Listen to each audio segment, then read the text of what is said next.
Salut à tous et à toutes les gens, c'est Blade et aujourd'hui on se retrouve pour la review du chapitre 52 de Boruto. Ce chapitre a pour nom le mode Baryon, ou Baryon, je ne sais pas comment on le prononce. Oui les gens, oui je sais que ça fait très longtemps que je n'ai pas parlé de Boruto, je crois que la dernière review que j'ai faite c'était au chapitre 48, mais là pour le chapitre 52 qui était incroyable, je me devais de faire une review pour vous parler un peu plus en détail de ce chapitre. Tout simplement, je voulais également donner mon analyse, mon avis sur ce chapitre, parce que honnêtement, ce chapitre est selon moi, et vraiment selon moi, l'un des meilleurs chapitres de tout Boruto. Par ailleurs, c'est le tout premier chapitre de Kishimoto sur le manga Boruto depuis qu'il n'y a plus Ukyo Kodashi au scénario. Et comme je vous ai dit, ce chapitre était vraiment très bon. Kishimoto revient en force pour en tout cas le chapitre 52, le tout premier qu'il ait fait.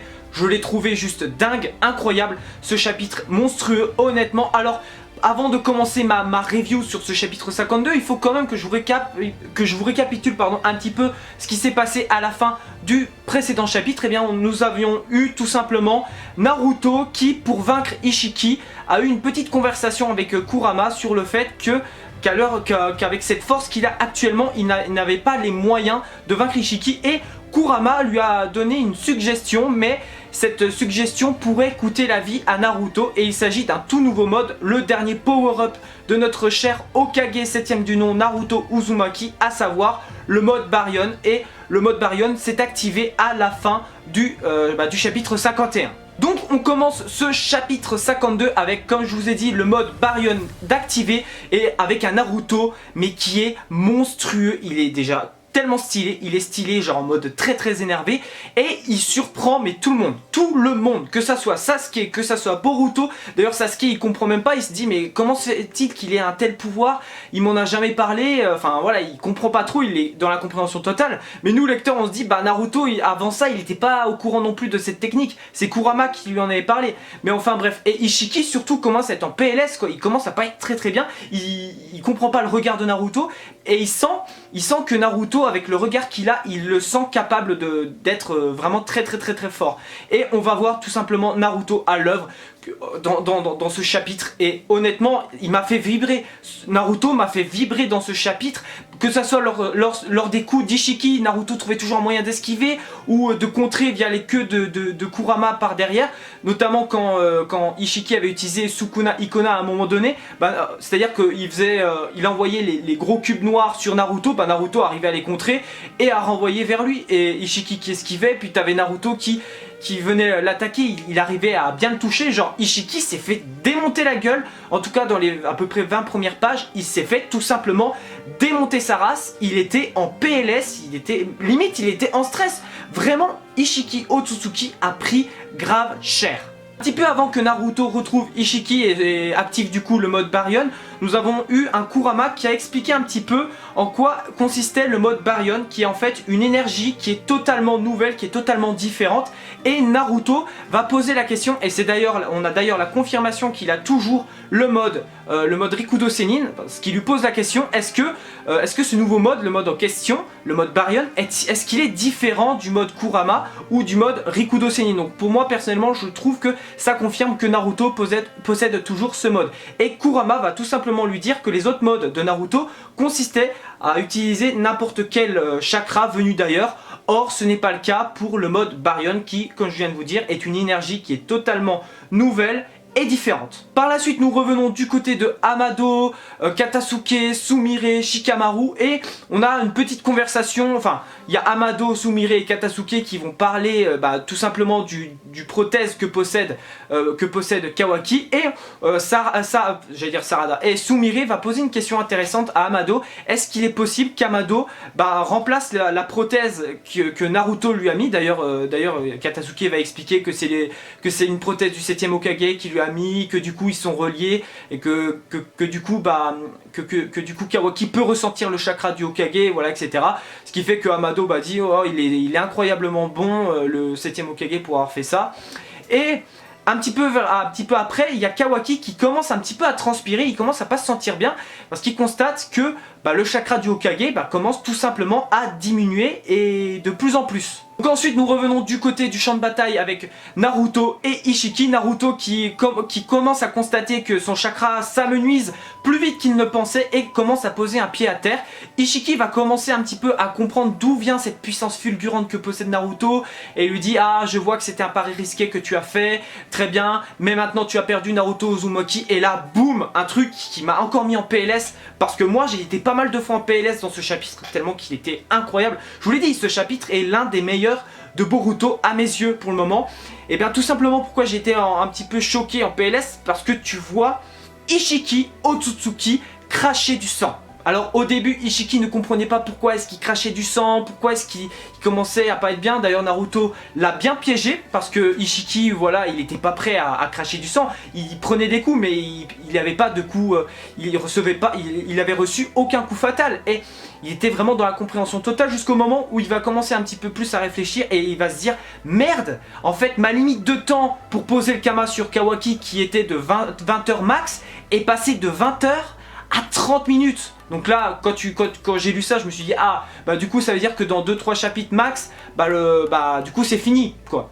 Et après, Naruto va encore lui mettre des coups. Ishiki va réussir à mettre des coups à Naruto, étant donné que vu que son chakra diminue de plus en plus, sa puissance fulgurante également diminue de plus en plus. Donc ce qui fait que maintenant il est un peu plus touchable. Car jusque là, Naruto avec le mode Baryon, Ishiki n'arrivait même pas à toucher Naruto. C'est pour vous dire à quel point le mode Baryon est une puissance incroyable. Je crois que Naruto n'a jamais été aussi fort que dans ce chapitre. Ensuite, Ishiki rage pour changer. Voilà, Ishiki, dans ce chapitre, il n'a fait que rager, ou presque du moins. Il n'a pas eu que des moments de rage, mais en tout cas, il a eu beaucoup de moments de rage où je te maudis, Hokage 7ème du nom. Enfin voilà, parce qu'il était en PLS, il n'était pas prêt à être en difficulté comme ça. Et on va revenir une dernière fois du côté entre guillemets un petit peu avant que Naruto n'active son nouveau power-up, le mode Baryon, où Kurama va tout simplement expliquer à Naruto que le but n'est pas de gagner contre Ishiki Otsutsuki, parce que même le mode Baryon ne pourrait pas le battre, mais que l'unique but c'est tout simplement de lui niquer tout simplement ses points de vie, d'amenuire sa vie restante, comme est en train de faire Naruto en le touchant, parce qu'il va lui expliquer que pour l'utilisateur, sa vie va s'amenuire. Donc malheureusement, voilà, Naruto, voilà, il est en train de sacrifier sa vie tout simplement dans ce chapitre, hein. On nous le fait bien comprendre que là Naruto est vraiment en train de sacrifier sa vie, mais Kurama dit également à Naruto que s'il touche Ishiki Otsutsuki, eh bien il va amenuire la durée de vie restante qui lui reste. Et là c'était juste incroyable. Vers la fin de ce chapitre, Ishiki va réussir à étrangler Naruto, à le mettre à terre après avoir reçu encore quelques coups par Naruto. Naruto qui s'affaiblit de plus en plus, donc Ishiki est du coup plus dans la capacité de toucher Naruto. Naruto qui même est en train de se faire étrangler, il lui sourit en disant hé, t'as perdu, pendant que Ishiki lui gueule dessus, limite il lui dit ta gueule créature inférieure, je vais gagner et tout. Et à ce moment là où il étrangle Naruto, il ressent quelque chose, et en fait ce qui est incroyable c'est qu'il ressent Kawaki, donc il sait maintenant où est-ce qu'il est, et à la fin de ce chapitre, il va amener Kawaki vers lui, et voilà, c'est à limite le désespoir qui commence. Naruto qui est de plus en plus faible, donc il est de plus en plus pas bien, et même Naruto n'avait pas prévu ça, et Ishiki lui a fait comprendre merci pour tout, mais t'as perdu cette fois, Kawaki est là, je vais pouvoir placer le Kama dessus, et je vais pouvoir revenir par la suite. Alors pour le cas de Sasuke et de Boruto, tout simplement les deux sont restés spectateurs dans ce chapitre. Ils ont rien fait, on va dire, ils ont rien fait. Sasuke n'a fait que regarder Naruto et Ishiki avec son Sharingan. D'ailleurs il l'a dit à un moment donné dans le chapitre qu'il avait du mal à suivre les mouvements, parce que je vous ai pas dit, mais à un moment il y avait Ishiki qui lui a envoyé, vous savez, les bâtonnets à la Pain là, les bâtonnets que possédait Pain, donc qu'a également Ishiki. Il l'avait envoyé tout droit vers Naruto, et Naruto en mode Baryon, il est arrivé à prendre les bâtonnets et à poser par terre. Et Sasuke a constaté que même avec ses Sharingan, avec son Sharingan, il galérait à suivre tout ça, alors que Naruto lui il était ultra rapide. Et ce chapitre confirme pour moi que le mode Baryon de Naruto, alors il y en avait qui avaient encore des débats, Naruto était plus rapide que Minato. Pour moi, à mes yeux, Naruto en mode Baryon, il n'y a même pas de discussion à avoir. Pour moi, Naruto est 1000 fois plus rapide, peut-être pas 1000 fois, mais il est quand même beaucoup plus rapide que Minato. Honnêtement, là comme ça en mode Baryon, Naruto est à mes yeux inarrêtable. Pour Boruto, Boruto il a pas trop eu de dialogue hein, dans ce chapitre. Il est resté à regarder son père et à un moment donné il s'est évanoui. Et à la fin de ce chapitre, Boruto se réveille. Sauf que quand tu vois la case, t'as l'impression que c'est pas Boruto que tu vois, mais Momoshiki qui commence à réapparaître. Et c'est là que le chapitre se termine. Alors à mes yeux ce fut un chapitre excellent. Pour un retour de Kishimoto, c'était incroyable. Personnellement j'ai trouvé que ce chapitre était ultra rapide, il y avait énormément d'action, pas de temps mort. Pour moi j'ai senti un rythme différent par rapport à Ukyo Kodashi. Pour moi avec Kishimoto j'avais vraiment l'impression, là j'ai vraiment l'impression en ayant lu ce chapitre que tout était rapide et que mais c'est bien toi, c'est super bien. Donc honnêtement je pense que Kishimoto va faire du lourd sur Boruto. Pour moi ce chapitre il était complètement excellent, j'ai hâte de lire le chapitre 53 et d'ailleurs comment va se passer le chapitre 53 pour moi, écoutez je ne sais pas trop. Je pense que Momoshiki va tout simplement se frotter à Ishiki Otsutsuki parce que j'ai vu également des théories sur oui mais Momoshiki va tuer Naruto et tout. Moi je ne suis pas d'accord avec cette théorie là parce que tout simplement pour moi pour moi Momoshiki il l'aurait déjà tué. Rappelez-vous dans le chapitre 43 quand il était apparu et que du coup Momoshiki a tué Boro un peu après, il pouvait tuer Naruto à ce moment là qui était inconscient. Là à mon avis il va pas le faire, à mon avis il va affronter Ishiki parce que voilà à mon avis vu qu'il est au fond de Boruto, il a dû entendre les déclarations de Ishiki et du coup il veut pas servir, pour moi pour préserver ses propres intérêts, Momoshiki va faire alliance avec Konoha entre guillemets pour éliminer et vaincre définitivement Ishiki. Quant à Sasuke, pour moi, si Naruto vient à mourir de son mode Baryon, pour moi je pense que Sasuke va avoir un rôle très important. Parce qu'il y en a qui pensent que Naruto va mourir et tout. Moi je ne pense pas, je pense que Naruto va survivre, mais entre guillemets, il va avoir des séquelles. Pour moi il va avoir pas mal de séquelles après cet ultime power-up, après ce combat là. Est-ce qu'il va pouvoir encore garder son poste de Hokage? Peut-être, je ne sais pas, mais même si Naruto venait à mourir suite au mode Baryon, parce que honnêtement je ne pense pas qu'on va avoir le scénario qu'on a eu à la Guy où, rappelez-vous quand Guy pendant la Grande Guerre Ninja avait utilisé les 8 portes et qui s'était frotté à Madara et qu'au final Naruto l'avait sauvé. Pour moi ça ne sera pas ça. Pour moi, je pense que Naruto va peut-être mourir de son mode Baryon, sauf que Sasuke, il a la technique de la réincarnation, cycle éternel des réincarnations, je ne sais plus comment ça s'appelle exactement, mais pour moi, Sasuke va utiliser cette technique-là pour ramener Naruto, ce qui fait qu'il va se sacrifier, parce que honnêtement, je pense que Sasuke va avoir ce genre de rôle-là, étant donné que Sasuke... Moi je le trouve depuis qu'Ishiki se frotte là à Naruto, Sasuke et Boruto, je trouve que Sasuke il n'a pas eu une réelle importance, il est un petit peu sur le côté, il n'a pas été oufissime. Donc moi je pense qu'il va utiliser à un moment donné le cycle éternel des réincarnations, donc la technique qu'avait utilisé Obito, rappelez-vous pendant la Grande Guerre, ou encore Nagato. Je pense que Sasuke va utiliser pour ramener Naruto à la vie. Donc voilà, bon après je sais pas comment il va dire et tout, mais moi en tout cas je vois bien ça de la part de Sasuke.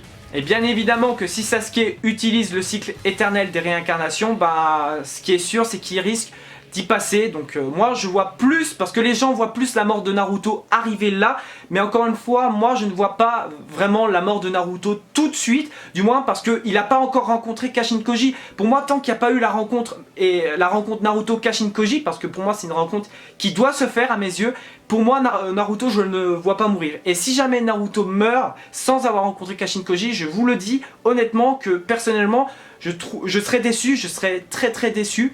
Mais bon, voilà, attendons de voir ce que Kishimoto a prévu pour la suite. Donc moi je vois plus un sacrifice de Sasuke, donc la mort de Sasuke arriver, que la mort de Naruto. Et pour ce qui est d'Ishiki et de Kawaki, pour moi je vois que deux scénarios. Soit Ishiki va réussir son plan et poser le Kama sur Kawaki, parce qu'à un moment donné, rappelez-vous dans le premier chapitre on voit Kawaki avec le Kama de nouveau, donc peut-être que c'est à ce moment là qu'il va le récupérer. ou tout simplement il le récupérera plus tard, je ne sais pas. Donc on verra bien par la suite. Voilà les gens, c'est tout pour cette review du chapitre 52 de Boruto. J'espère qu'elle vous aura plu. N'hésitez pas à me laisser un like, un commentaire pour me dire ce que vous avez pensé de ce chapitre. Pour moi, l'un des meilleurs chapitres de tout Boruto, j'ai tellement adoré. Donc n'hésitez pas à me dire ce que vous avez pensé du chapitre 52 de Boruto dans les commentaires, ça m'intéresse grave. N'hésite pas à partager cette vidéo, ça me ferait plaisir. Est-ce que je ferai une review pour chapitre 53? Ça je ne sais pas encore. Là je profite du confinement, je profite d'être chez ma famille, chez mes parents pour tourner du coup les reviews. Parce que je vous ai dit à un moment donné que c'était un peu plus la galère vu que dans mon appartement je peux pas trop tourner. Donc voilà, là étant donné que je suis confiné chez mes parents, voilà, dans ma famille, tout simplement, je peux vous faire, une petite review Boruto, tout simplement. Et quant à moi, je me casse, et moi je te dis à bientôt pour une prochaine vidéo. Merci d'avoir regardé, allez, Jana.